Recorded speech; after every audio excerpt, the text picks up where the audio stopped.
Hello and welcome to DCB Live episode number 276. And boy, oh boy, is it a big one.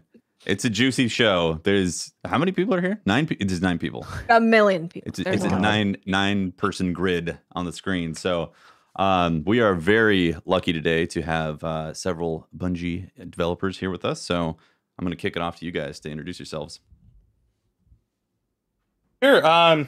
I've been on the show before, or at least I've been on Firing Range before. My name is Kevin Yanis. I am the sandbox lead on Destiny, and I'm also the abilities feature lead, which, you know, I've kind of already cracked this joke. But the idea is I get to boss Sam and Mike around and tell them what's good, what's not good, and what needs a little bit more salt. Excellent. Salt is great in Destiny, right? Sam? Yeah, hi, I'm Sam Dunn. I'm also an abilities designer who gets bossed around by Kevin. Warlock main by day, and night usually also. Sometimes I dabble in Titan though. And yeah, I just like making like cool melees and stuff. Nice. That's stuff Especially that I for really those like. warlocks. Yeah. We also have a third, a phantom person in the corner. Yeah, hi. Hey guys, I'm Mike Humboldt. I'm just here providing some background info to Kevin and Sam while we're on the call here, just Awesome. in case they need any help. Michael's the lawyer. Carfax. He's the lawyer. So you're like Janet from The Good Place, basically. If only.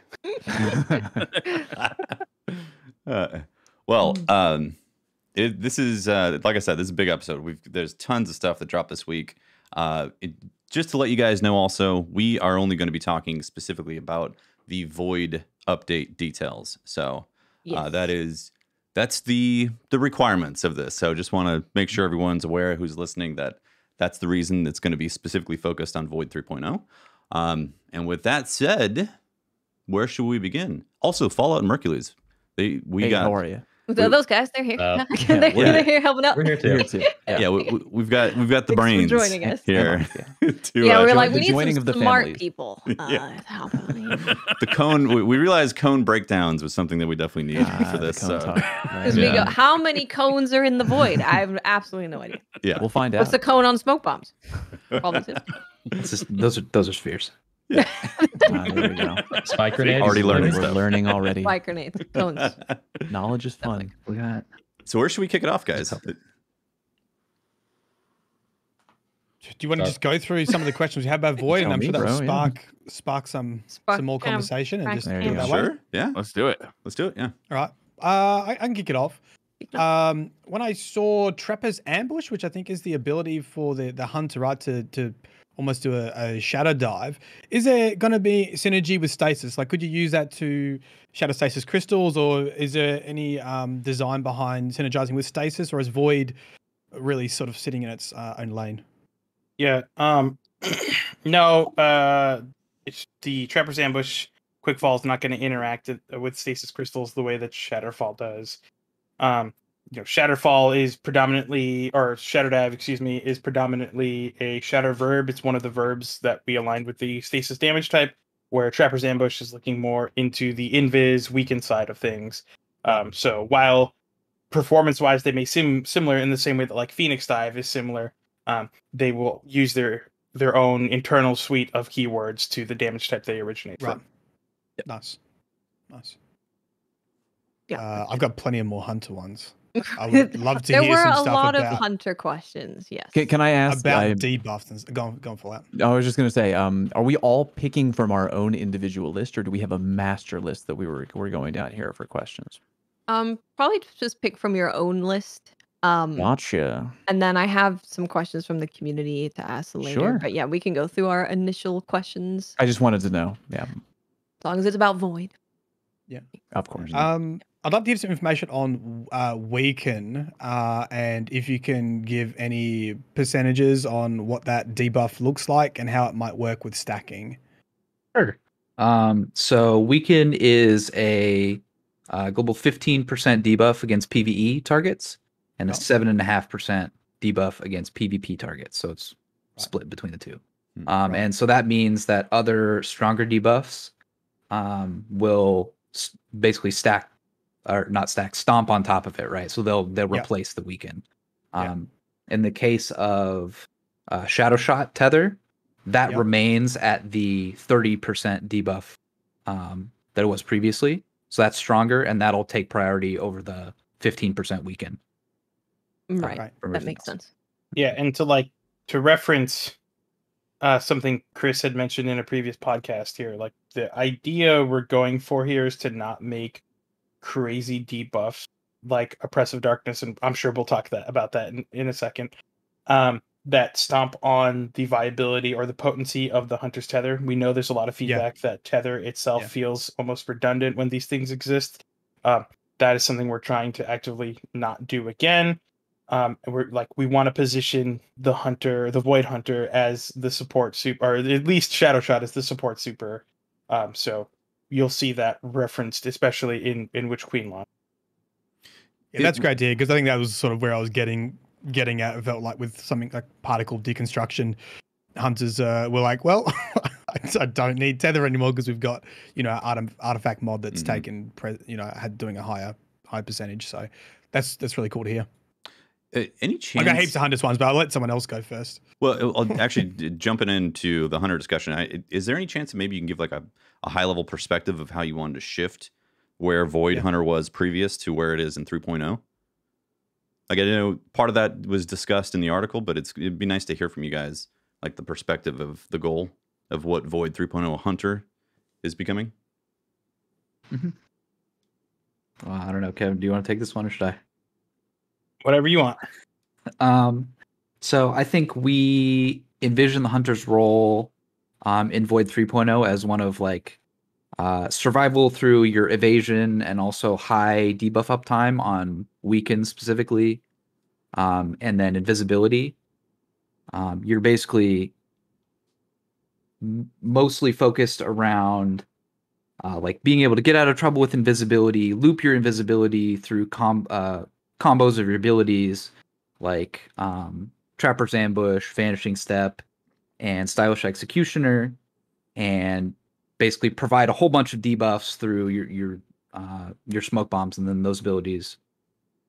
And then like in a team support role in the sense that you can also make your allies invisible with your smoke bombs easily and like get out of trouble, get a quick res in a sticky situation at a GM, stuff like that. So you just said you can still make your allies invisible with your smoke bombs. Are we losing anything from the Void Hunter kit that currently exists? Like, is Heart of the Pack still somewhere buried in there? Obviously, you said that the smoke bombs making people invisible is still in there somewhere. Is there anything that's being removed from Void Hunter currently? I'll speak to that all up with Void 3.0. And like we mentioned in the initial blog, where we could, we wanted to accentuate the existing playstyles where it made sense. We kept certain things where it didn't make sense. We removed them. So like Heart of the Pack is an example of a thing that didn't make the conversion. There are, I think right now the Void Hunter, and as it's shipping in Witch Queen, only has the one smoke bomb, and the smoke bomb is augmented different. Sam, do you want to talk about that? Yeah, sure. So the base level smoke bomb is going to like apply the weakening effect to targets on detonation, as well as like the covering your screen with like this sort of like dark smoke effects and stuff. And then if you're running Trapper's Ambush, that is what enables your smoke bomb melee to make allies invisible, and yourself invisible. And things like Keen Scout became fragments, right? Yeah, so I kind of wanted to piggyback off of that because there were a lot of questions about Keen Scout, Flawless Execution, Shattering Strike, Lockdown, Combat Provision, Heart of the Pack, which you talked about. Can you say which ones are still around in some type of way with fragments or aspects? Or if it's easier, which ones are gone? So Keen Scout is for sure a fragment. You mentioned Flawless Executioner. That actually became Stylish Executioner because we felt like the activator on that was a little tight. Yeah. Especially for all players. Lockdown became a fragment. And so Stylish Executioner. Sorry, let me go back to that really quick. Stylish Executioner is Flawless Executioner, but without the headshot crouch requirement. So it's about weakening targets. It's about void debuffing targets. the thing that I wanted to talk about with regard to what Sam was talking about with the Night Stalker is that we wanted the new Night Stalker to really heavily reinforce the role of that stealthy hunter. We with a bunch of these 3.0s, we felt like the original iterations did a pretty good job of showcasing that mechanically, but thematically we felt like they could do more work, especially when we looked at the new bar we had set with Stasis and how we married those to their thematics. So we really, really, really pushed hard on the idea that you were going to be this thing that lives in the shadows, that crept out to execute things and then peered back in. And the video you saw in the Void 3.0 blog post was like a perfect example of in and out, in and out, in and out in PvE, like striking to execute or setting up your team for big damage. That that looked like there was a new dodge animation. Can you talk about that at all in that video? Sam, do you want to talk Yeah. about that? Sure. It is, in fact, a new dodge animation. One of our goals for doing these reworks is when we're making aspects, we want them to like feel like their own unique abilities effectively. Like I have a suite of abilities that I'm picking from instead of just a suite of, a bunch of perks. And as part of doing that, we want to, as much as possible, like give things new animations. For example, the vanishing step animation is now this sort of longer dash. And we increase the distance of that dodge as well, longer than the It looked base longer, hunter yeah. dodges. Like 30% longer, right, Sam? Yeah. And so that all combines to make it, feel fresh and feel new. And then same thing with Bastion, the Titan aspect that allows you to grant Void over shields when you cast your barricade. That has the new animation of, bringing your Void shield up over your head and planting it into the ground. And then your barricade turns purple instead of the normal Traveler's Light white. And so, yeah, we just wanted to like reinforce through new animations and new visuals that these are like new full abilities that we're adding with these. Like I was mentioning before, like the old Diamond system had these passives that reinforced the mechanical fantasy, and then like it harkened to the aesthetic fantasy, but it didn't feel like it did the job of presenting that. And so, yeah, the thing that we really want to reinforce is if it's an active thing that you're doing, there needs to be something reinforcing that. So in a bunch of those ways, like you'll see some melees that you knew and loved disappeared because ultimately they were just augments. They weren't new abilities. And so every melee ability you'll see, every aspect you'll see has a reinforcement of the action you're taking that's different. Offensive Bulwark, right, has a bunch of passive benefits to it. But the thing it does is when you have Void Overshield, your hand is covered in this like void light. So you know that you're doing this thing. It's not just a piece of text on a perk that's reinforcing some mechanic. Right. Nice. That Void shield, does that take increased damage from void damage, or is it function essentially the same as an overshield? It's essentially the same as an overshield. With the exception, I was gonna say the exception is that Void Overshield grants you increased DR against combatants, not players, just combatants. What does that Overshield do in PvP? Is it just like a flat HP bonus on top of your shield? Yep. So when it gets applied to you, it stacks directly over top of your whatever your current health is. It doesn't heal you first, like for example, like Rift does. Right. So it just stacks straight over your health, and it's just a flat HP amount. It's currently 45 HP. So compared to the player's actual health pool, it's like not enormous.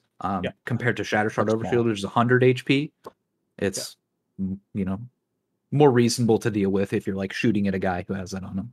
It certainly looks spooky. We intentionally wanted to make it clear that like that guy has Void Overshield. It's not. Yeah, it's different. Right. It's not Traveler's Light Overshield. All over his whole body. Yep. Right. We joked in playtest about the Barney Squad running at people. Like. If I could do a quick question about the new dodge animation, is that the same for Marksman's dodge and Gambler's dodge? Is it the same animation? Yes. Yeah, it overrides both. Mm-hmm. Okay. You still get the functionality of your Marksman dodge or your Gambler's dodge. Still reloads or still refreshes your melee. Just has the new animation, goes further. Awesome. Nice. So people won't be picking the roll just because it moves your head anymore. Because it moves faster. Mm-hmm. Yeah. And it goes farther. Further. Yeah. Further. Yeah. The tether looked like it tethered more quickly too on the video. Is that correct? the tether from a super? I think we might need to Looks like- consult the lawyer here. Beep, boop, Yeah, beep, I boop, think beep, we boop. do. Looks like an activator real quick. Yes, Beep, beep. it happens much more quickly now. Awesome. That was a That's a question huge I change. saw a lot.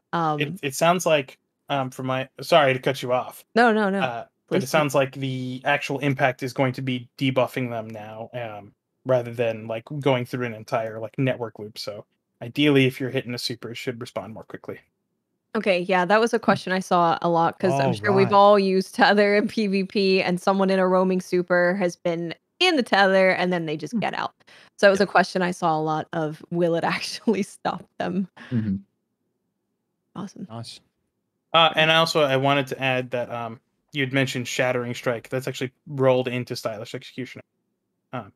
Which gives you like Sweet. bonus melee, all the fun stuff. Perfect. Thank you. A lot of good news for hunters so far. Yeah. That's my main Yeah, a takeaway lot right of now. people were Admittedly, scared. we were surprised. I mean, it makes sense. There's, all the Mhm. info's not out there, but like when we were reading the reactions, we're like, they have no idea. Yeah, no, this Yeah, is kind of blowing me away. We're just jealous of that void buddy. That's the main thing. it's Yeah. and the Right. name of Boy, it, buddy's you so know. Oh, it's an old god that you're like ripping out of the We want an old god. universe somewhere. Should we actually continue on just like one class and then move on to the next class once we've kind of swept through all that? Yeah, it might be good. That's all Thematically? my hunter questions done. I think that all my hunter questions have actually been answered. So unless anyone has some other hunters.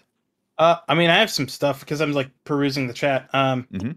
We did tune the physics on the cast of the shadow shot, like before when you just like drift off into space or behind a piece of cover. Oh yeah. So we knew that was a pain point, and Michael specifically did some work to address that. All right. That's Do you great. think we're going to get less ceiling shots in PvP or PvE? Yeah, I mean, it's like that's a byproduct of both tuning the physics and also the fact that you're no longer shooting 6 of them, which like prolongs that physics mode. You're only shooting 2 volleys of 3. Interesting. I think this was just the way the footage looked, but it almost looked like one of the shots went through a target and only stuck onto a surface. But I assume they still can, like, if you get a direct hit or attach to an enemy target. Is that right? Should Okay. It was just Yeah, like I the believe same. that it detonates into the tether on impact for both versions, for both Mobius Quiver and Yeah. I Nice. think, and then the normal deadfall. Okay.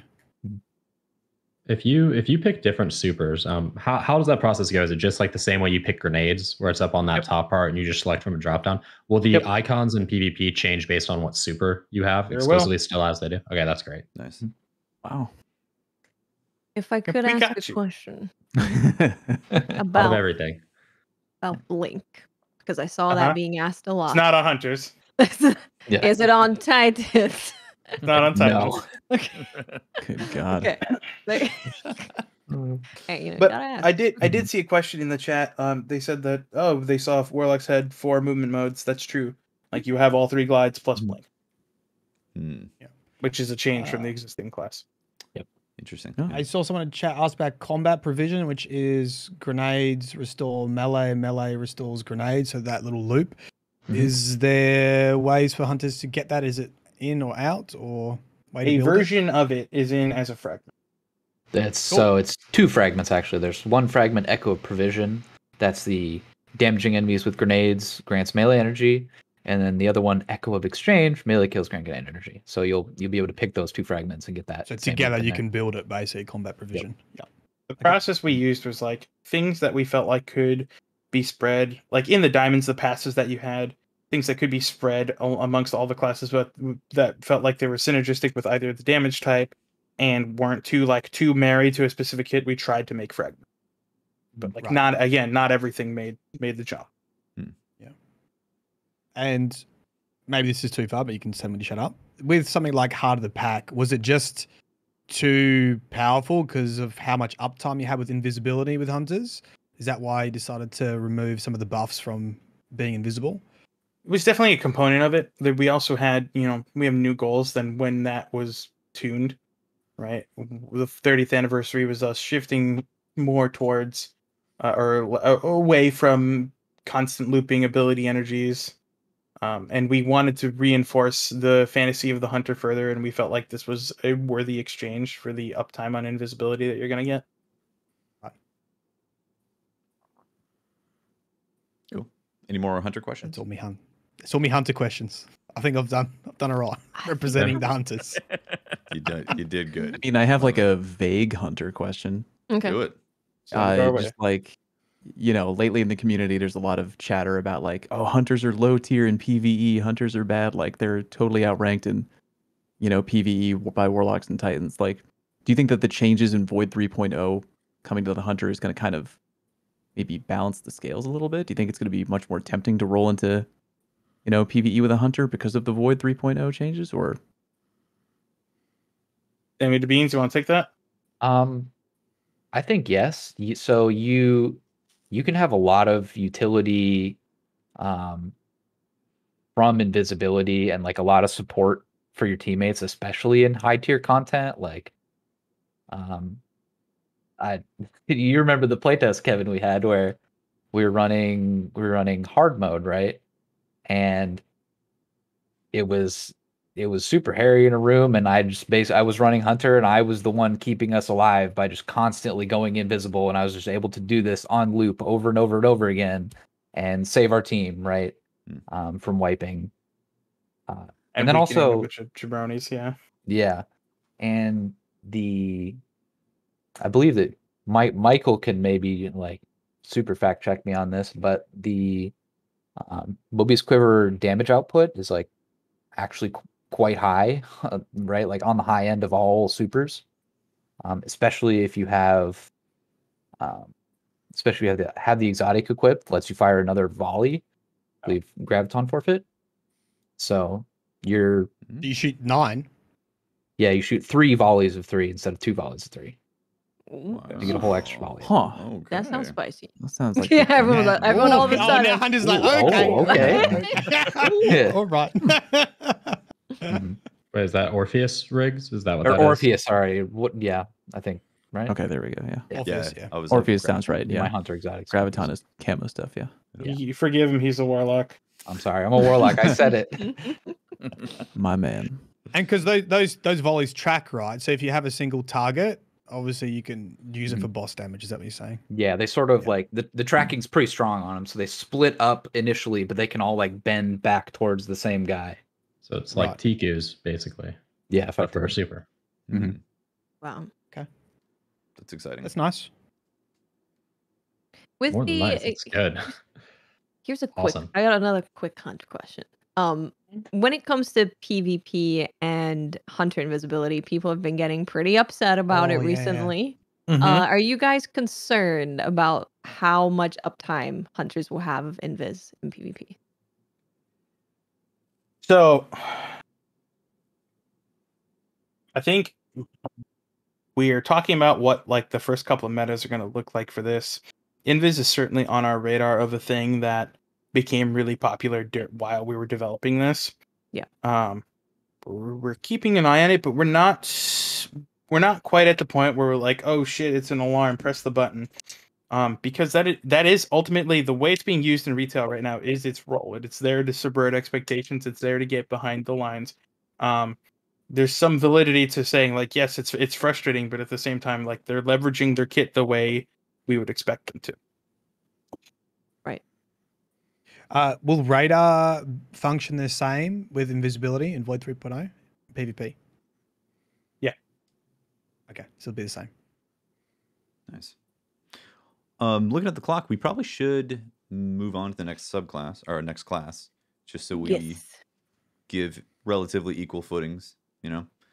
Warlock or Titan? Where are we going? We started Titan. Why don't we finish off Titan? Let's finish off Titan. Let's do it. I only had Does anyone another play a question Titan? here. So, Any Titan mains?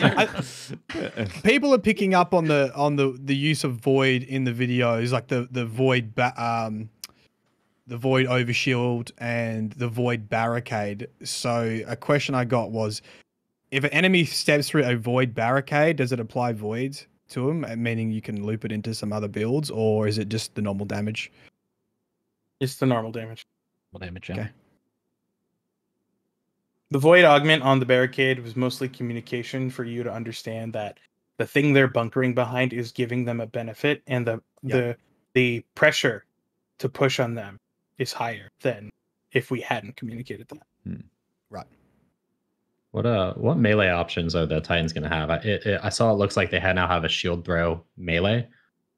Yep. So they have a shield throw, projectile melee, and then you also have the shield bash, shoulder charge melee. That's your other option. And I'm assuming the shield bash is retaining the changes that were made to it most recently, where it's much more of a movement tool and does a little bit less damage. Yeah, and it still suppresses the target, and then any nearby targets are weakened as well. So it's a way for Titans to access the weakened verb. Do you know how much damage that shield bash melee does? Is it similar to like the throwing hammer that they have on Sunbreaker? I think I need to consult the Carfax on this one. Yeah. For the exact damage number. No worries. I mean, I don't believe we meaningfully changed it from what is released in 30th anniversary. With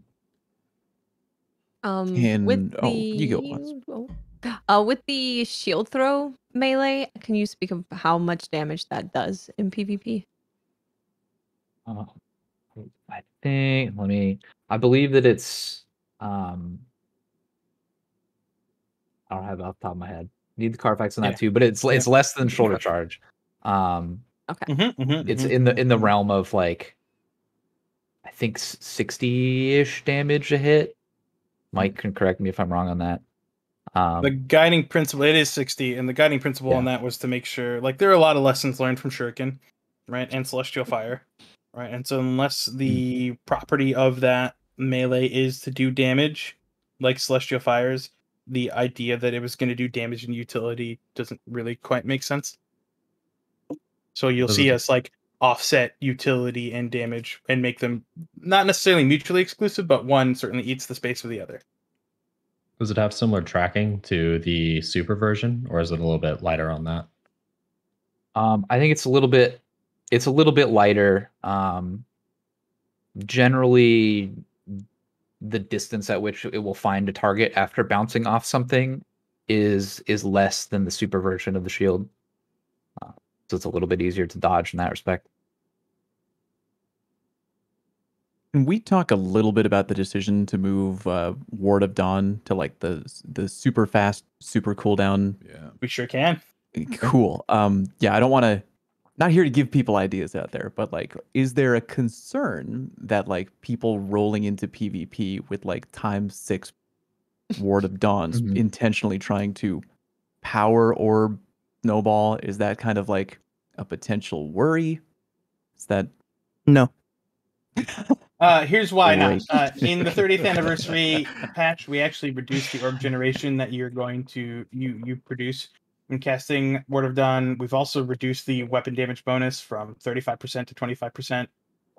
We think its kill potential now is like less than most rooming supers by and large, and we're okay with more bubbles happening because of that.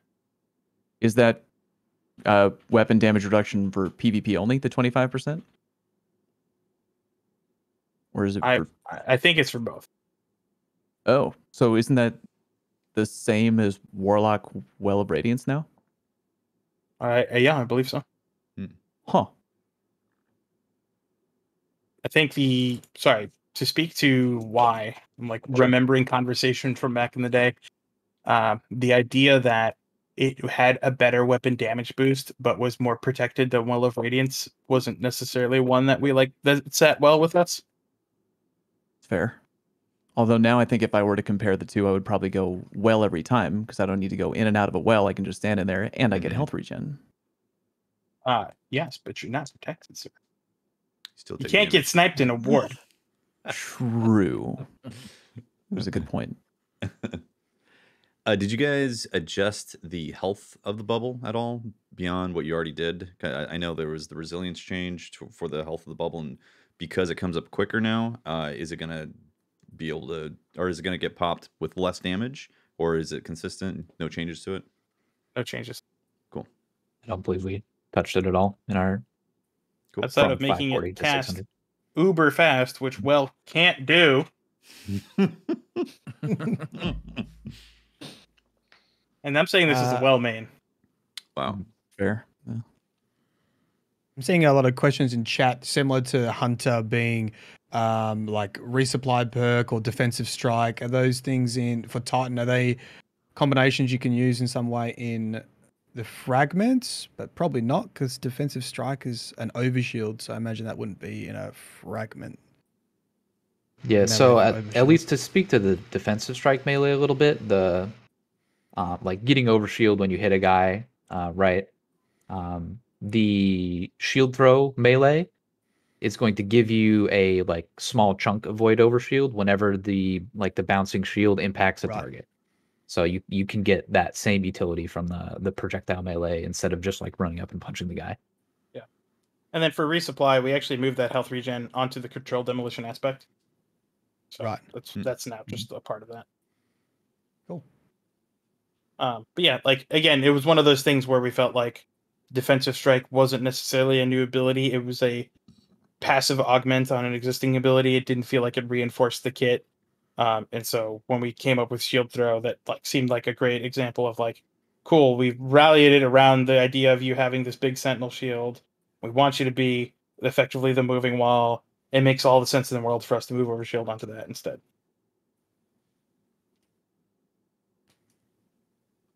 I did have a question about the shield bash that Titans have. If they're using Dune Marchers, could they spread weakness to all the enemies that are hit with the shoulder charge? No, because I think that No. is a detonation that happens on impact, and it's Got based it. on the like near the guy you hit and relative to the Dune Marcher chain. Okay. Mhm. Thank you. Any other Any more Titan Titans? discussion? Titan- Any I'm not a Titans? Titan, and someone asked about no backup plans, so I assume that gives you an overshield, does it not? Exotics that create overshields, will they still, I guess, work as previously, or Yeah. So Which- yeah. we void overshield and like base overshield are different actual keywords and different verbs Right. in the sandbox. So in the case of no backup plans, we did actually update that one to use the void overshield, since that one was married so closely to void as a damage type. But like in general, if it created an overshield and it wasn't linked to void, you're not going to see it get the void overshield. Right. Interesting. Cool. I don't think I have anything else on Titan. I guess we should move on to Warlock. Moving on to Warlocks. Take us Mhm. away. Who's got the first Warlock Uh, question? Why is the Void Buddy the greatest creation to ever come out of Bungie? Go. Yeah. It's a super cool name too. It makes me a little jelly. It's fun to summon little creatures. I don't know, like it was fun with Arc Soul, like it was made even more fun with Bleak Watcher, and I just wanted to continue the trend of like summoning cool little friends to help me shoot stuff. Can you Awesome. see Warlocks becoming the Druid of Destiny? Kinda, yeah, a little bit. Like the summoner class, right? That is able Yeah. to create your own help, right?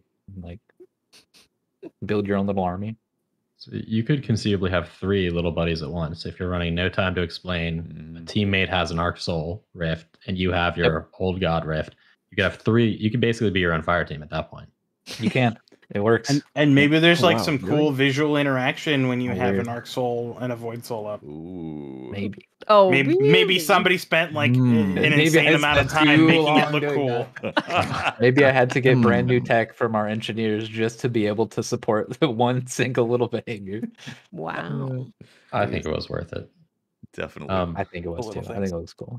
Since we're talking rifts for a second, the new Mhm. Devouring Rift Warlock Mhm. legs, the exotic armor, are those exclusively, they only function on Void Warlocks, or can any Warlock run those? That one is going to be a little harder to answer because that's the armored team's wheelhouse, and I don't remember exactly where we landed on that. I want to, like, my heart of hearts wants to say that it's void only, but I can't make that commitment. Okay. Cool. Just confirming, with Devour, it doesn't refresh the timer, it adds to it, like Mm. stacks on the timer. Yeah, so Devour used to, back in the day, reset your timer. And we've since changed that to extend your timer. Sam, do you want to talk about that a bit? Yeah, so it's going to like add a small chunk of time whenever you proc Devour again. And that time is sort of you can increase that time with a fragment. If you want to, you can run I think it's Echo of Persistence fragment, I believe is what we ended up calling it. And that bumps the time up by a couple seconds. But we wanted to like make sure that you had to like be a little conscious of how long your buff was up, and make sure that you couldn't just like with the fragment, knowing that we wanted to have this fragment that enabled the player to extend their durations, being able to like extend to the full, like you can get it up pretty long, up to I think almost 17 seconds duration with that. That's And- the cap. Yeah, I believe so.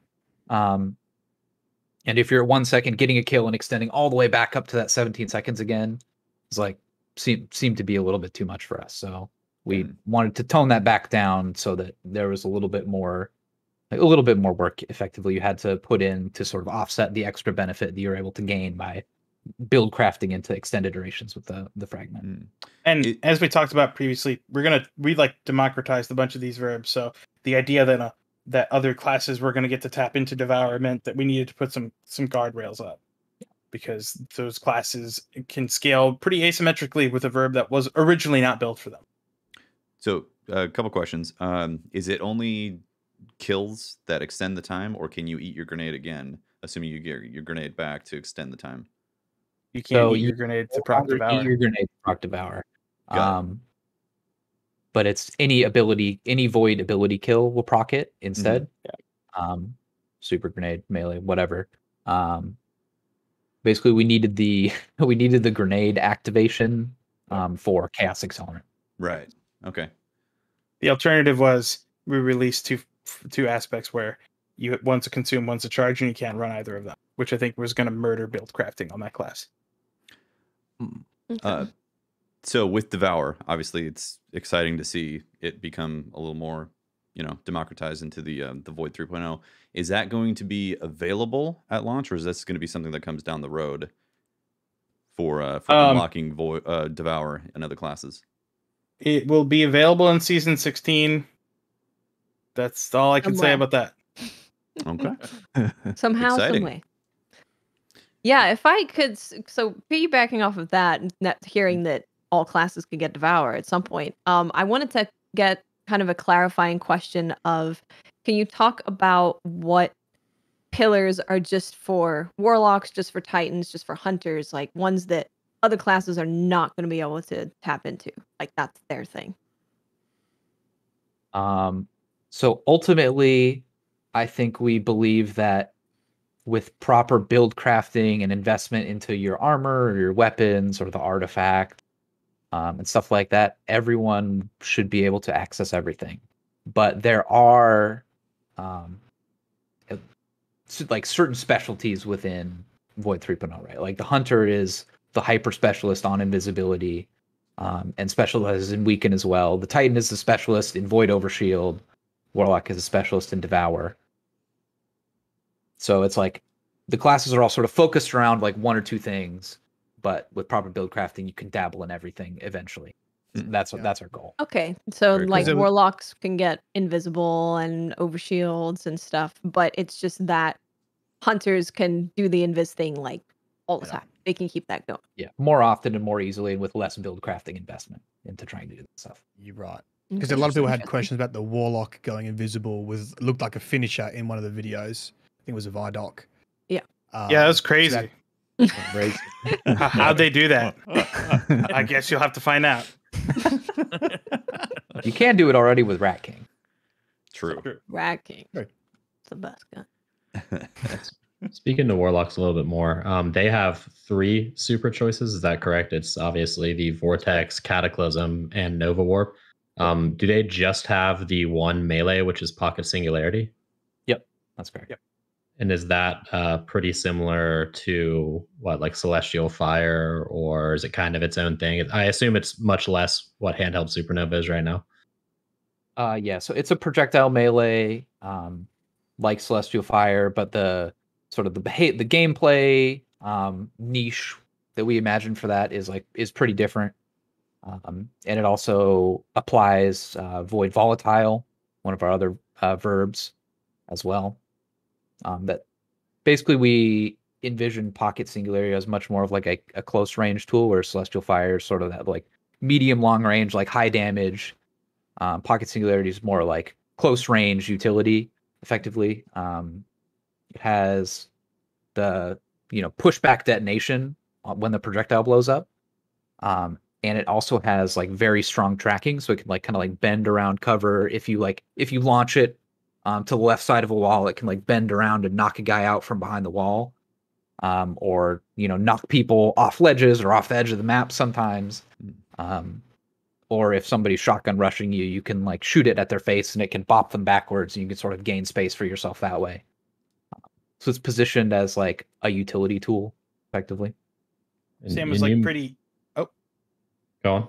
I was going to say Sam was pretty adamant about making it have a sort of skill gap to how you can use it creatively.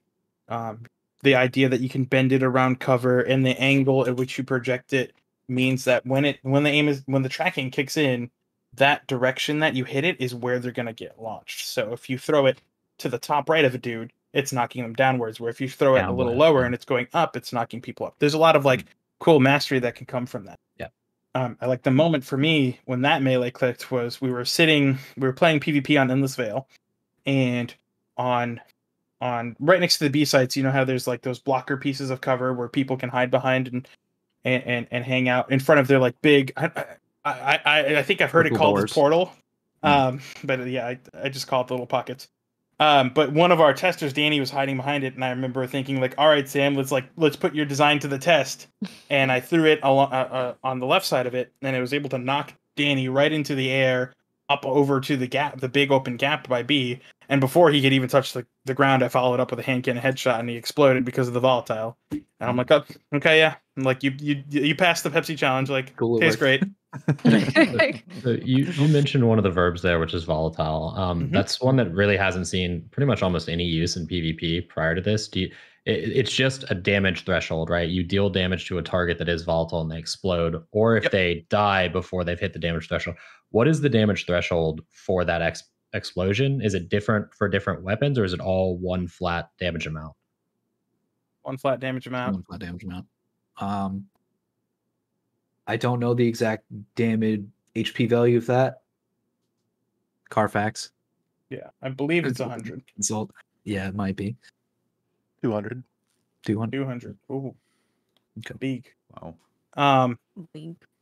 Yeah, I mean that makes sense, right? Because you don't want it to proc early in PvP and like increase the TTK in a way that like you would have seen like a Shatter do back in the day.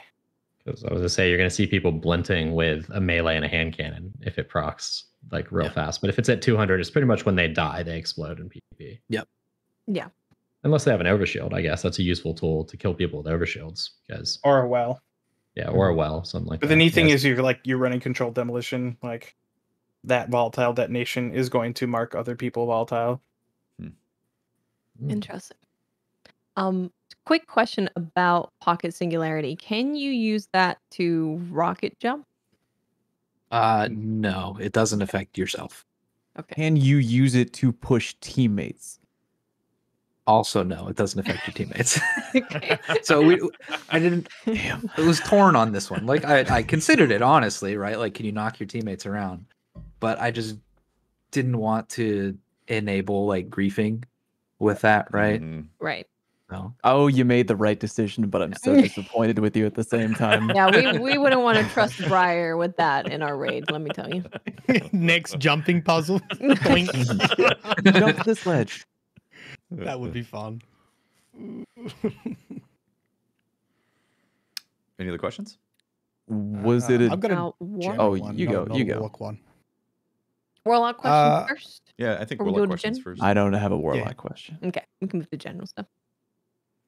Just about, will aspects impact how many fragments you can equip? Similar to Yes. stasis? Yes. Yep. And I general- believe Skittles, I, yeah. I believe we've made it so that all classes can have a capability to hit 4 fragment slots. Like we did not Behemoth Titan you in the early days of stasis, when you only had the 1 slot until you unlocked your second. General question wise, you mentioned that no backup plans kind of changed based on the Void reworks. Were there any other exotics that you guys specifically changed to function differently with the new Void subclasses, or is that something that you kind of want to wait for us to figure out ourselves when it releases? There's like I think we want you guys to experiment with it and figure it out. Like we gave an example earlier of like Rat King is using the new standardized Void invisibility.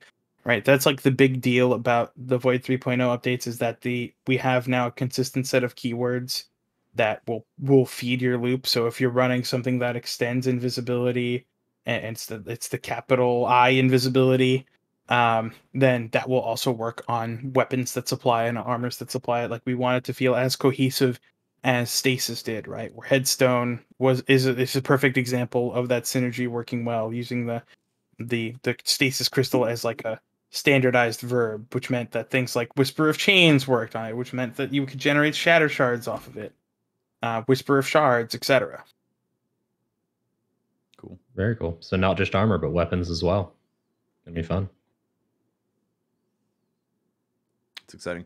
I have a question about the unlocks and this might be something you can't answer, but is Void 3.0 going to be something that's going to take like a whole year to unlock the full kit, or like 4 seasons, or is it mostly going to be Witch Queen season to be able to unlock the majority of the stuff?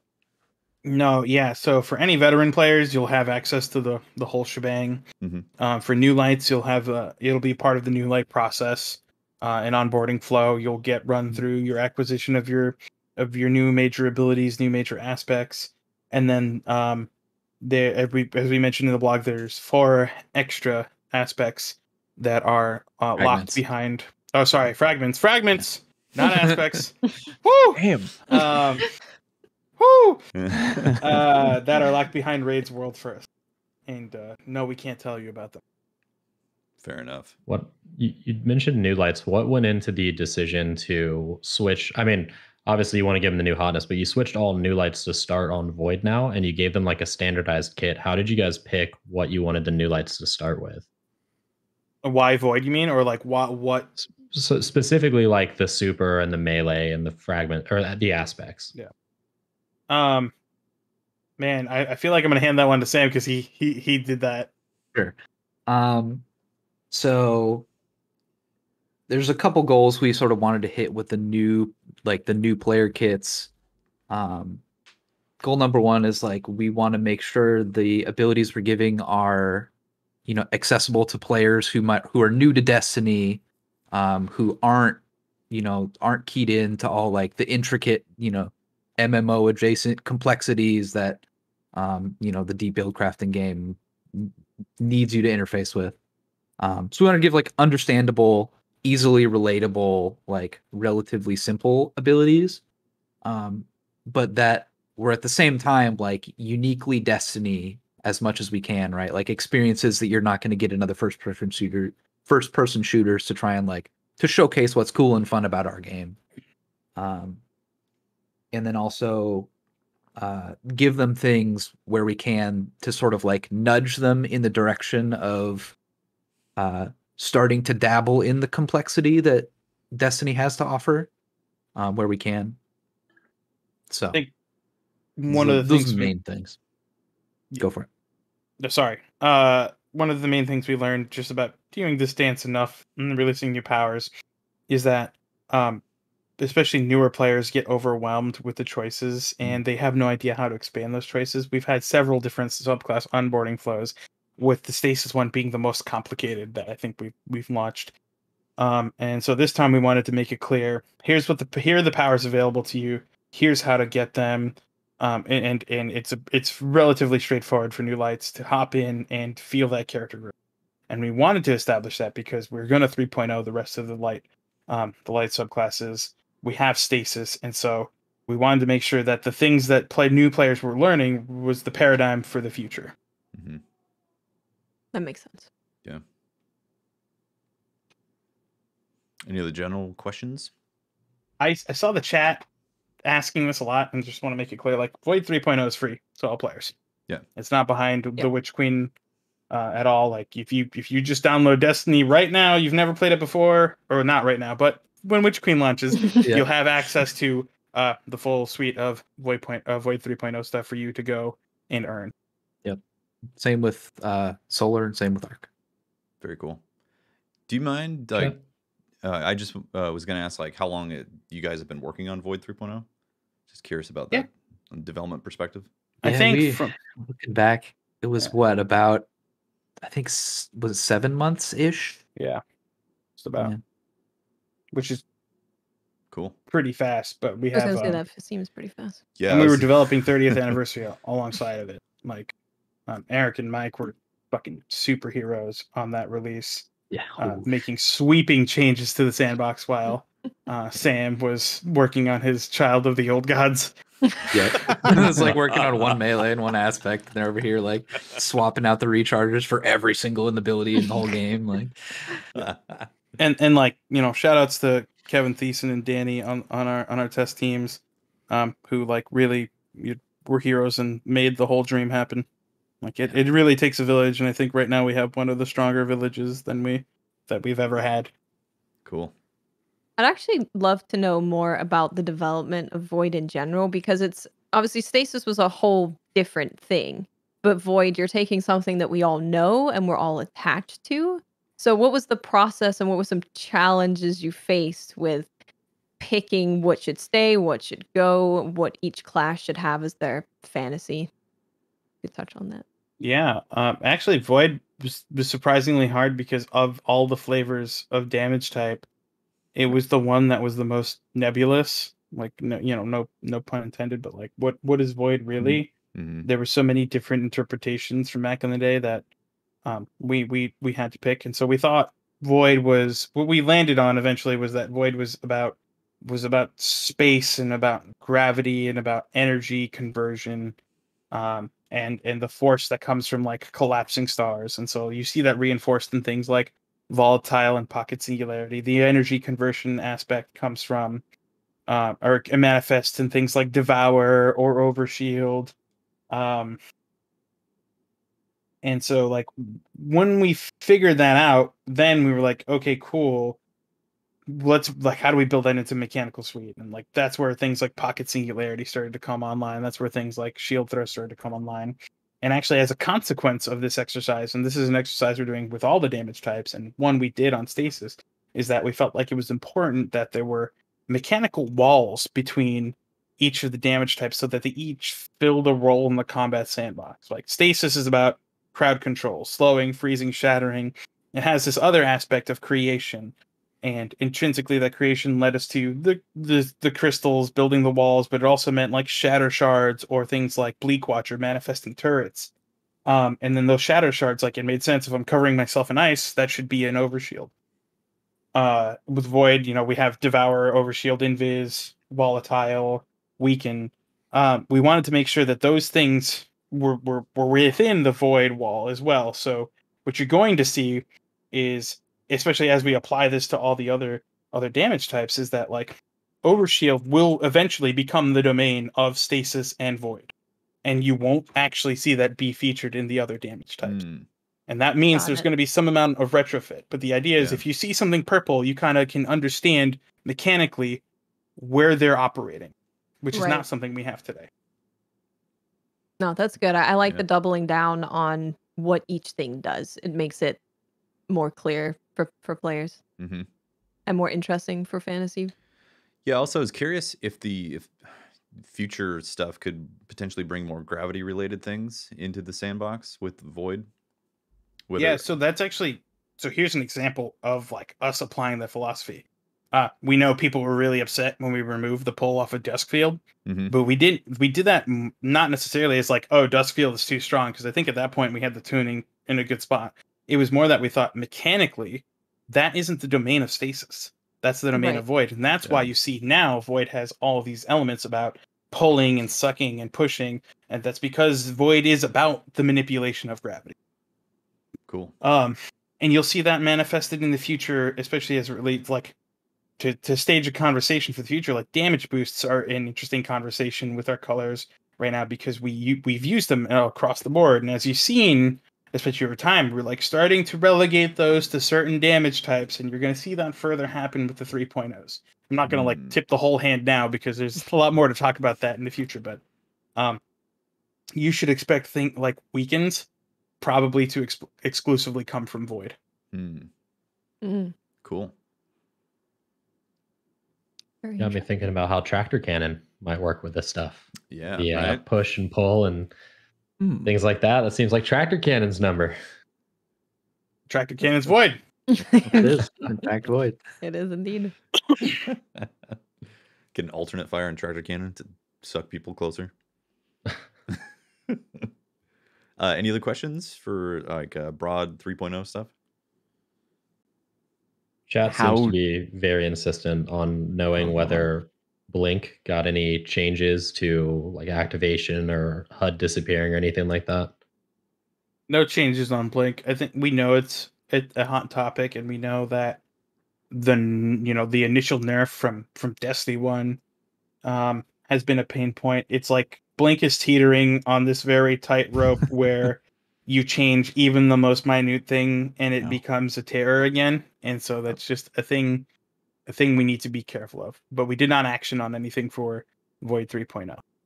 About Sentinel shield bash hit registration, I suppose in the super is probably the biggest concern. Is that something that was touched?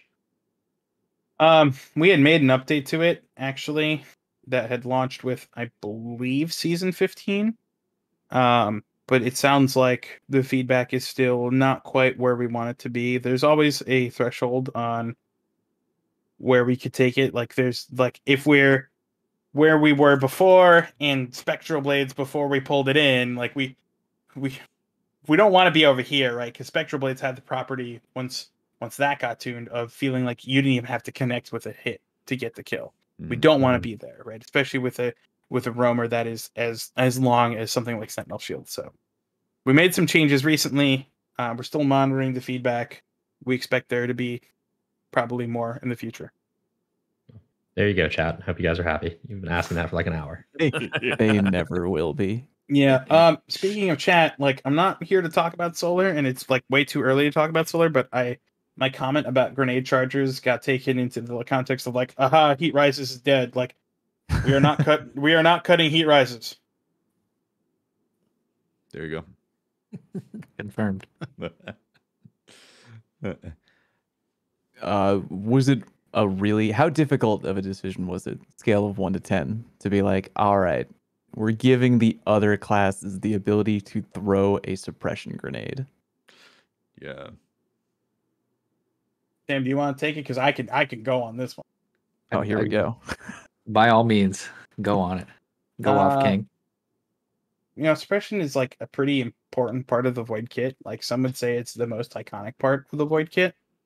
In the same way that Freeze is part of the Void kit. Like, can you imagine if we made Freeze only a part of the Warlock kit? Like, no way.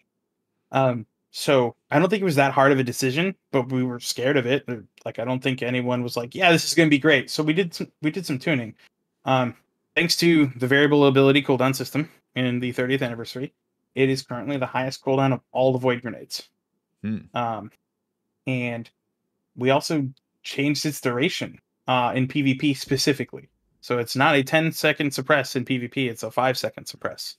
That's unchanged in PvE. So yes, you have more access to it, but it's going to cost you, and it's not going to happen. It's not going to last as long. Interesting. Very interesting. So with all the verbs like suppress, they can be tuned separately for PvE and PvP. Yep. Great. Very good. Awesome. I can't wait to panic bubble. Sounds awesome. I mean, more so than we have in the past. Just suddenly, in fact, Well, panic yeah. bubbling That and does sit look in like front fun. of Panic bubble someone. and have it work, right? Yeah. And not die before Right. the comes out. Yeah. Yeah, Not die with your hands above your head. Yeah. we saw an example of well, we heard an example of Hunter doing blade barrage, and you can actually pop the bubble in time to survive the blade barrage. It's very fast, Mhm. way faster. Now all you would need is a hunter willing to go into PvP and use Blade Brush. Soon. I kid. Are there any changes made to the super cooldowns for the voids besides Ward of Dawn, which you already mentioned? Have any of the other void supers had their tiers moved from what they are currently? Sammy Beans. Take us away. Let me consult my notes. So, alongside Void 3.0, I don't think we actually, besides Bubble, moved any of the Void. Well, sorry, no, that's actually incorrect. I believe that the 2 Nova Bomb versions have different cooldown tiers. I forget which is in which tier. Michael, have to. So actually, I have Give me I have the you have the full Carfax list? here. I know they're so, different. I just don't remember in which term, tier. in terms of Void, Deadfall is actually faster. Well, you know, Shadow Shot was in tier 3, now it's in tier 2. Nova Bombs are actually in the same tier 3. And Sim, do you have the list for the non-super? Yeah, I have the non-void super changes and so. Moving up to tier 2 from tier 1, so these are now faster, are Behemoth, Shadebinder, and Fist of Havoc. Moving down to tier 2 from tier 3, so slower, is Arcstaff. And moving down to tier 1 from tier 2 is Dawnblade. which means it's slower. It's slower. To be clear. Mm. And like we said, when we made this system, we were going to evaluate and we were going to react and we were going to be able to make changes systemically. And this is an example of that. It's not Void 3.0, but should we expect a significant amount of changes to the other subclasses coming out alongside this in terms of abilities? No, actually, when we built the 30th anniversary patch, we stole some of the goodies that we wanted to release in the Witch Queen and moved it up to the 30th anniversary patch because we felt like making people wait another 3 months for certain changes was just not going to be worth it. So a lot of like big fundamental ability balancing changes across the board that are non-void centric happened already. I did have a question about spectral blades. I saw it also being asked a lot. People were wondering if there's been any changes to it for PvE, because obviously Tether is like the go-to for PvE. Is there anything that's going to incentivize hunters to run spectral in PvE? I think the way we positioned it and the way we thought about it was that, especially in this new world, that not necessarily all supers. Sorry, I'll explain that in a second. But not all supers are viable for every activity, and Right. so that isn't to say like spectral isn't great, but we're totally comfortable with there being way stronger options for PvE in that socket, since it is now no longer an all or nothing choice.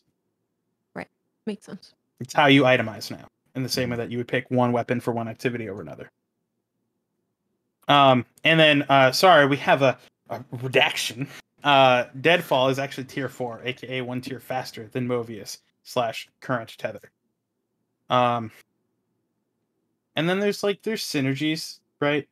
On the spectral question, it's not necessarily like we touch spectral, but like Trapper's Ambush is something that can proc while you're in that super. You can weaken targets while you're in that super.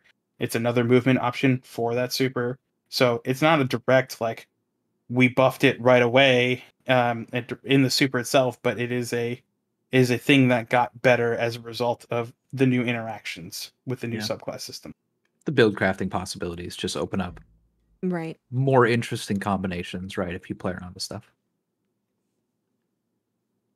This has nothing to do with anything. I just love that change of all the supers having different cooldowns and all the the abilities and the nades having different individual cooldowns. I think that's like one of the best things It's great. that you guys have put out. Like the ability to fine tune like people worried about the suppression grenade, and you're like, yeah, don't worry about it. It's got a really long goddamn timer. It's It's nice. And I don't know, even as a top tree Dawnblade main, you're like, we're moving it down to tier 1. I'm like, you know what? That's fair. Actually, I just want to reinforce something Dylan said in the chat, which is we're pulling from the Carfax because we're deep in the trenches right now of all the 3.0. So we're thinking about so many damage types at once that it's hard to remember. There will be a giant list of actual real hard changes that you'll be able to read in the patch notes. So it won't be a guessing game come launch time. Nice. Very nice. Is there anything that you guys are dying to tell us that you haven't we haven't asked you about yet? That's interesting. A good question. Interesting question. Tell us your secrets. Put the secrets in the band. What's your deepest, darkest fear? Man, How about I don't Void? know. About Void. About Void. About Void. Well, if we have a deepest, darkest fear, we're pretty excited about where things will land. Yeah. I think if I could reinforce a thing, it's a statement I made, which was when shifting the sandbox, especially in the Crucible, away from ability centric to weapon centric. I want to make it clear what we're talking about here is like a 60-40 split. Abilities are still an important part of the sandbox, and you're gonna see that in Void. I think there was maybe a misinterpretation where people walked away thinking, oh, it's 80-20 or even 70-30, which is not the case. Destiny is not at its best when it plays like another shooter, like another modern day shooter. Destiny is at its best with the hybrid of space magic and guns. And so the 3.0s are going to push that. Does that mean we're going back to the pre 30th anniversary days? Absolutely not. I don't expect the stuff that we're releasing in the Witch Queen to be even majorly out of band here. But I think for the people who are like, yeah, it's Call of Duty with double jumps like that, nah, we're not doing that. Not quite. Yeah. So there's no real fear of a revisiting of Stasis, but purple. Well, I can't fucking freeze you, so no. You can do the big suck though. Yeah. People don't That's like true. the Gravity. Lorenzo big suck. A lot of sucking going on. Oh boy, You know, Lorenz. actually, old I boys think suckage. outside of supers, there isn't a pull at that level of radius on the neutral game. No. So you're not going to get Lorenz from any ability that isn't a super, which I would hope you expect that. Yeah. Vortex grenade significantly smaller. The melee is not a suck in, but a push away, but it's also way smaller. So all right, pretty controlled. Excellent. I was curious with the testing of Void 3.0, was there a build that someone came up with during testing that surprised you, or they used something in Void 3.0 in a way that you didn't maybe foresee being used?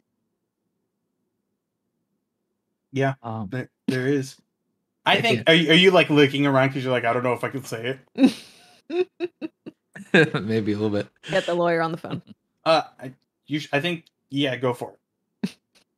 So, there was one situation where someone pulled out Ruinous Effigy, right? And you make the void orbs. Well, turns out when you're damaging people with the Block. suck in effectively, right? When you're holding that orb, that counts as weapon damage. And so it can proc any weapon perks you have that interact with or perks that interact with void weapon damage. And so we saw that used actually to trigger void 3.0 status effects. It's something completely unexpected. Sam's beating around the bush here, but there is a mechanic, but you'll discover called volatile rounds that gives your void weapons an ability to apply volatile. And yeah, watching somebody apply that with the Ruinous Effigy ball was surprising. That's Wow. what you want in a sandbox, right? Yeah. Is the Right. dynamic interactions where people just surprise you with the rules you set up. Wow. So to clarify, Ruinous Effigy, the ball could proc Devour? No. No, because it counts as a weapon. not as Weapon a build. damage. Right. Yeah. Okay, and it has to be an ability. Got it. I feel like we're just glazing over that volatile rounds. Yeah, Yeah. real right? quick. Yeah, It's cool. it's cool. Yeah, no, it's super dope. Can't wait for you Yeah, to neat. figure out what it is.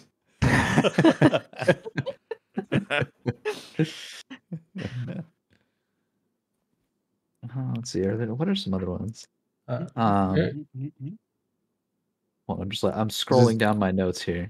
while you scroll through, I'll just the chat Yeah, is hit us with just some blowing up. bangers. I'll just ask: is like, have we done many pairings with Void 3.0 and Telesto? Is there any?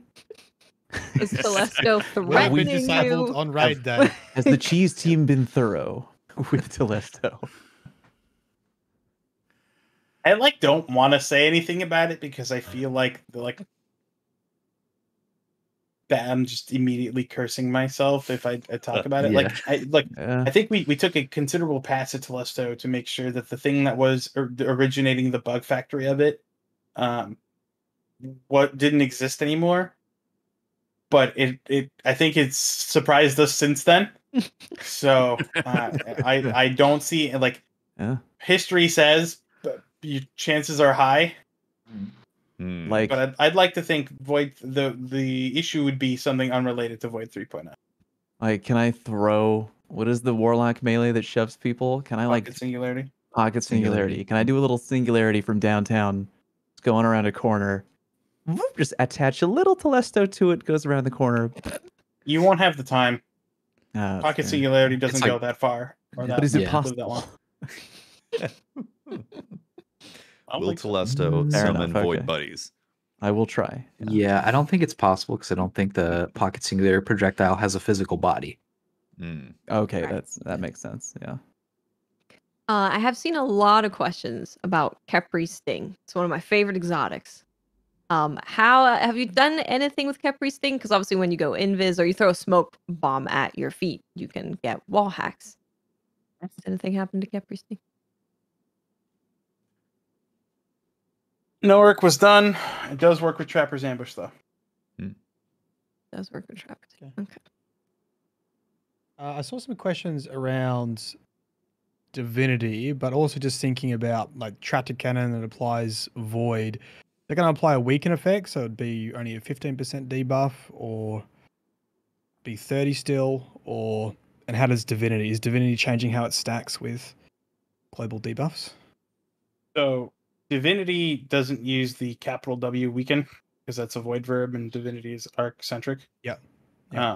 So I would expect no changes there, but across the board, I don't think we made changes to exotic weapon debuff tiers. On the ability side, we were pretty laser focused on the deliverance of abilities. I would expect that the armor and weapons teams would they'll adopt it in the same way that I think the stasis was adopted, right? Kind of random question going back to Warlocks. Chaos Accelerant, you guys are pretty specific in the Void notes that it only affected Vortex, Axiom Bolt, Scatter, and Magnetic. Is that correct that it's just for the original Warlock grenades? There's no, or Yep, it's for the Except for original 3 plus magnetic, which the becomes Charged handheld Synthesis. supernova. Becomes handheld. That's correct. Okay. There was I'm assuming some concern about supercharging spike grenades and suppressors and stuff like that.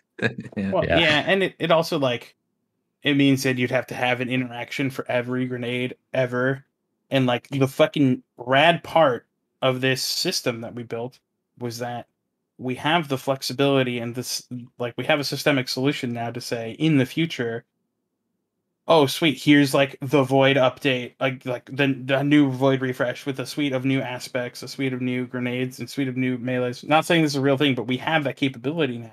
Instead of what we had to do in the past, which was anytime you wanted to add to that, you had to build an entire diamond. You had to build a whole new super and 2 passives and a melee augment. Now we don't have to do that. So the reason we limited it to 4, in the same way that we limited Touch of Winter to 3, was because eventually, inevitably, one day that list of grenades will grow, and to that perk would just like grow like unmaintainably long to the point where it might as well just say like, I don't know, hold button lol.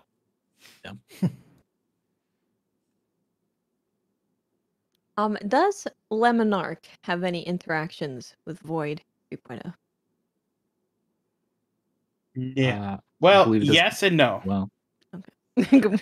it's void damage, right? It's void damage. And what you'll see with all of the 3.0s in general is that we want to reinforce we want to reward people for running what we're calling monochromatic builds, right? Like if you go full on purple, we want to make sure there are things in your loop that is rewarding you for it. So like by that end, like any void weapon will be rewarded for running with Void 3.0.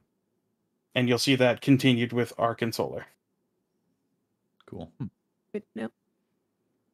We'll be able to get volatile rounds on Monarch. That might be kind of scary. Who said that in the chat? Kujay, get the hell out of here with that crap. I don't know. That sounds pretty fun. No, you're No, done. no, it does not. How to spot the Bowmane 101. I know when I make, content or projects or whatever bullcrap I make, I have things that I'm more super proud of when it's like, oh, that was my favorite video of the month or whatever. I think I know Sam's answer, which would probably be little old god action. But like, if everyone had to pick, like, or between Kevin and Sam, did you have something coming out in Void 3.0 that you're like particularly especially proud of? Or that you think is super cool, that like you're really thrilled to see people play around with? Like one thing in particular? Yeah, like I think it's for me. I kind of have like two that are tied. Both the Warlock Pocket Singularity Melee and the Child of the Old Gods aspect. Each of those individually just had. There's like a lot of like tuning to get the sort of, we have this concept of feel, right? And it's like the performance of a projectile as it's like moving in a certain way around your screen, right? And like what emotions does that evoke in the player, right? And there's just a whole lot of like finicky little tuning to get the feel just right there, and like into a place where I was happy with it. And so that was just something like doing that stuff is really satisfying for me, and especially combining all the work I'm doing on my end with the work of our incredibly, amazingly, like holy shit, fucking talented VFX artists like Dave Samuel and Matt Dudley, and then the audio guys as well. Like when all of their work gets in there and you can see your ability to like coming together, like I feel like I'm making an indie game and then their work like shows up and all of a sudden it's AAA quality and I'm like, oh my lord, this is so cool. Like I think those moments where you see it for the first time is just incredible. I think like animation as well, like oh my god, their absolutely. capability to just take a thing that you're like, yeah, that's like pretty cool. I remember we actually showed this is like a little bit of inside baseball, but like we actually showed Pocket Singularity to a group in the summit a long time ago, and it was using the old Arc Warlock like melee, and they're like, oh, I mean, they were like, oh shit, what's that? But it wasn't like a remarkable reaction. And then a different group when we showed it once the final like animation got in that did the hand twist and the effects actually like reinforced that. I remember Dave seeing the hand twist. He's like, oh, I need to work that into the projectile. So it looks like because it was spinning one direction. Right. And we had the hand animation. And he's like, oh, that needs to spin the other direction because the motions need to match, right, of the hands and of the projectile. But then we got a whole lot of a lot bigger of reaction, especially since the reference we drew from was like, was something that people were pretty excited about. I just want to correct Sam real quick. I think he made a mistake. You said that Dave Samuel was on the VFX team. I think what you meant to say was that he's on the audio team, right? Look, he's a man of we've made man that of joke today. talents. Yeah. And like I think before I say my piece, I want Mike actually to say the thing that he was the most proud of, because like Mike did an incredible amount of work on this release. Yeah, I can go really quick. I think for mine is a Mobius Quiver, actually. Like when we do something that replaces super, it has like really high expectations it has to live up to. So like figuring out the feel of like firing out these 3 volleys that when you fire at long range against a group of guys, like will track like angry little bees towards individual targets and make them all blow up from volatile. Like it was a lot of fun to build, and I'm glad we did it because I think it's just easier for folks to use reliably. Cool. And like I stepped into the role of like excessive coffee drinker for this one, so my hands-on time was actually a lot lower than previous releases. So my contributions you've already felt in the 30th anniversary update, where like almost, I mean, a good amount of time, my time was spent on the BXR 55. So That's great. I have to ask before we go, because I've seen a lot of it with nothing manacles and scatter grenades. Has anything changed in Void 3.0 with those? Yes. So basically, do you want to go? I was actually going to hand it off to Michael. Oh, yeah, sure. Yeah, so we did a little bit of tuning on charge scatter grenades so that the little projectiles live a little bit longer and they track a little bit more aggressively towards the target. And Nothing Manacles inherits this new projectile behavior directly, so you should see some more consistency there. There we go. Cool. Good stuff. All right, lightning round. Easiest lightning round I've ever been a part of. All right, Mylan, Way whip out the faster lore than the quiz. other ones. Lore quiz. Let's so go. many questions. Oh god. Are jeez. we going? So in the collector's edition lore book, we actually got a really big paragraph about how stasis is not ice. Are we going to get the It's lore about cosmic void ice. being gravity? Actually, no. Like I can actually talk about that philosophically. We want our game to feel like a real place. We want our world to feel consistent, and like I know we actually got a fair amount of like memes about the whole cosmic ice bit, but like that does actually matter to us, right? Like Destiny's treatment of any given damage type is something like we think a lot about, even with Void. And so the reason we didn't want to go with just ice is like, one, it has like a bunch of like expectations mechanically of like, why doesn't solar melt it? But also it just like wasn't super exciting. Like any fantasy game can make just ice or like cryo, like nothing can make this like semi-sentient shifting crystal. Like I can't make Bleak Watcher with just ice. But if I have this cosmic element to it, if I can root it in this like it's almost like borderline sentient resonance, that's like a way for us to start playing with new mechanics that are like outside of the traditional wheelhouse of just ice walls and I freeze you and I slow you. The same is true with Void, right? Like because we did that dive to figure out it was about the cosmic, that it was about gravity, about energy conversion, like things like Child of the Old Gods becomes possible, and it doesn't feel like it's just like Clown Town wacky, like out of band. Like we do a lot of the work to make sure that the damage types make sense in our world. That's great.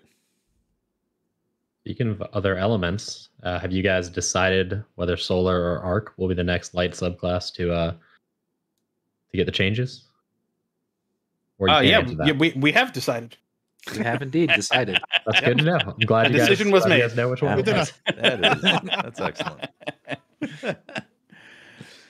What class and aspect are you taking in? What's your first thing you load into with Witch Queen? Do you have a favorite? Like my loadout?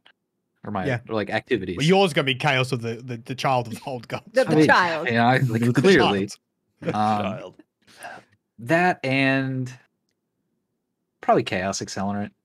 I like the utility of like and the big damage of like charge vortex grenades. Like very good. So I don't know what fragments. Well, I mean, we haven't talked about all the fragments. You know, Haven't talked about all of Shh, them. we almost got it. Michael, what are you going to kid out with? Oh yeah, I'm Void Hunter with Styles Executioner. Like being the kind of the tricksy, evasive guy. It's a lot of fun in PvE. I think people are gonna have fun with it. Cool. Oh man, like, I mean, I'm a warlock at heart. I've been a warlock since pre-day one, my first day at the company. So just shamelessly, I'm gonna run Voidwalker. And yeah, I mean Child, but I'm not gonna run Chaos Accelerator. I'm gonna run Devour because there's this like loop you can get onto, and especially with the archetypes of weapons that I use, in the Crucible that are really exciting. I like the idea that I have this time pressure to go capitalize on another kill, and because I'm rewarded for it, and I'm like sustained for it, I can keep that going and going and going. Like for all the problems that Recluse had back in that meta, the like Devour Recluse loop was like some of the most fun I had in the video game. And like the idea that I can take my Shayuras and do something similar is pretty exciting to me. It's really cool. Did you guys actually mention how much time gets extended per kill on the new Devour? We do not. Oh, okay. Let me beep boop beep boop boop boop Carfax. Yeah, the unhelpful answer is it depends. Oh, It does depend. It depends Yeah, on that's the true. source, as well as if you have the fragment equipped or not. interesting. So tiered Very results interesting. on adding, but given the time buff. Did you say what the timer starts at when you consume a grenade? Or is- Also, Can't consume. You can't consume a grenade. yeah, sorry, yeah, ability My kill. bad. But also the answer is it depends on the source. got it. One last question. Like, is it a failure case or a success case if PvP moving forward just becomes like Stasis and Void because of the freedom that these classes enable for builds and stat splits and stuff like that? Like, would you guys look at it like, oh, cool, everybody loves what we've done? Or would you look at it like, oh man, we've kind of left the other two behind? It is an explicit and this is going to be unpopular, but I want to make it clear. Like, it's an explicit goal actually to reset the power bar with these new 3.0s, which means we want people to run Stasis and Void, and we want people to feel like the rigidity of the subclass 2.0 experience is subpar. So yes, there's going to be a couple of gaps where Solar and Arc aren't going to feel as competitive. I wouldn't say it's so out of band that they feel worthless. I think there will still be players who are running Top Tree Dawn doing extremely gross shit, like extremely gross things. I don't expect that to change, but I do expect there to be a larger tug on Stasis and Void because of the build crafting potential, and that's the direction we're going to move forward to. At the end of all of this, when all of them are 3.05, we expect the power band to be largely the same, right? We don't expect there to be one over the other. And then in terms of like, I think you'll see like average expression of power and of using abilities to go up in general, in terms of potency, but not to the level of pre-nerf Stasis. I think you actually have a couple of light subclasses already that knock on that door, like the Healing Warlock, right? And that's kind of the bar we're targeting right there. And that's not to say that we're making things that are like one-shot kills that are super oppressive. What we're saying is the number of things that you can do in the game per minute is higher than what was there when we launched Forsaken. Awesome. Yeah, it's great. I believe that has been 90 minutes. Has our time officially come to a close? We're getting there. Is there anything that you guys would like to share before we start signing off? I know that we came into this with people being like, "Oh, warlocks are the best, and hunters are getting screwed over." And I know Kevin was like, "You guys have no idea." So are there any little tidbits you'd like to share before we get off? I think the pull abilities on both Nova Bomb and Deadfall are going to be stronger than people realize. Like, I know right now, especially in PvP, running a tether is like pretty difficult. And now that you can suck an entire group of people to the center, even if it detonates after the suck's completed, you've pulled them in a range where they're going to be affected by it. Like that, like couple of seconds of added utility is going to matter a whole lot. And also, like, Vortex, we did it. We did the thing. Vortex's pull now. Like, It's great. Sakurai, please never ask me for anything again.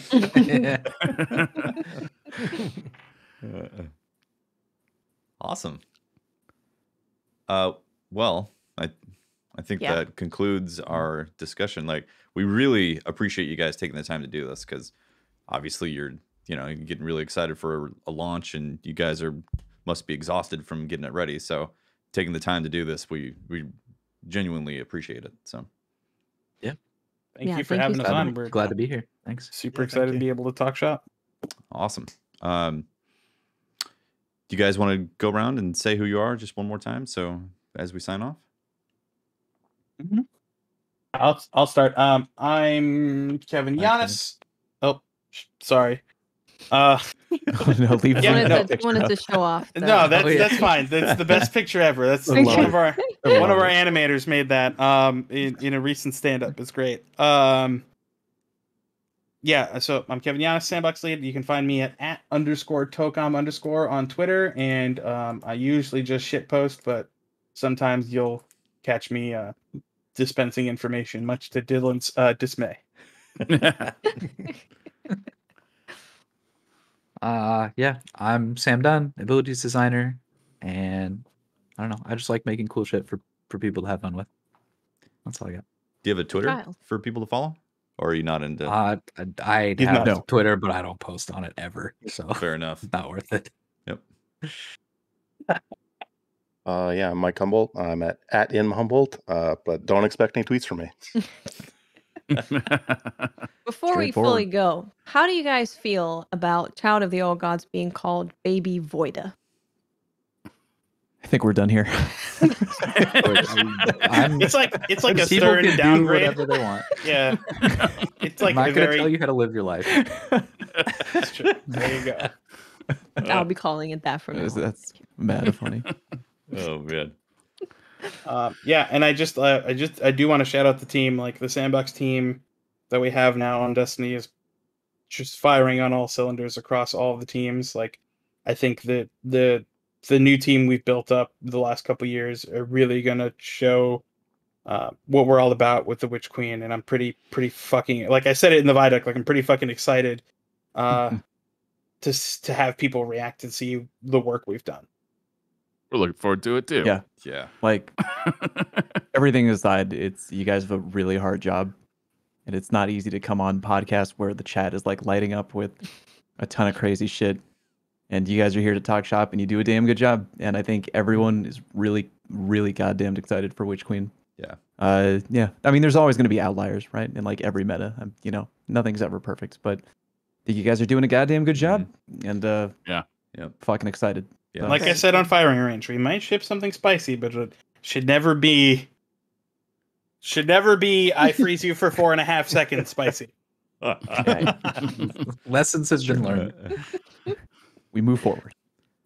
Well, very exciting. Thank you guys so much for coming on. We really do appreciate it. And that is going to be, I think we're going to wrap up the episode here then, right? Is that, Yeah. Yeah, that's DCP 276. Very spicy, exciting episode that, we can't wait to play Witch Queen. And honestly, it feels like a new era because it really is, obviously, but like with all the weapon crafting and everything in Void. So very exciting. There is no Twitter questions this time around just because time is limited. So sorry, guys. Next week on that. And Firing Range is going to return next week as well with the crew to discuss all things getting ready for the Witch Queen and all that. So. And if you are here live and you missed part of the show, you can always catch it on YouTube. You can catch it wherever you find your podcasts. Yep. So do not fear. It'll be here. It'll also be a Posted VOD 7 on a.m. Twitch. Yeah. 7 7 a.m. There you Eastern. go. Yep. Cool. Well, thank you, everyone. Thank you. Yeah, we'll see you next week. We appreciate it. Thank you, guys. Later, buddy. Thank you, everybody. Bye. Bye. Peace.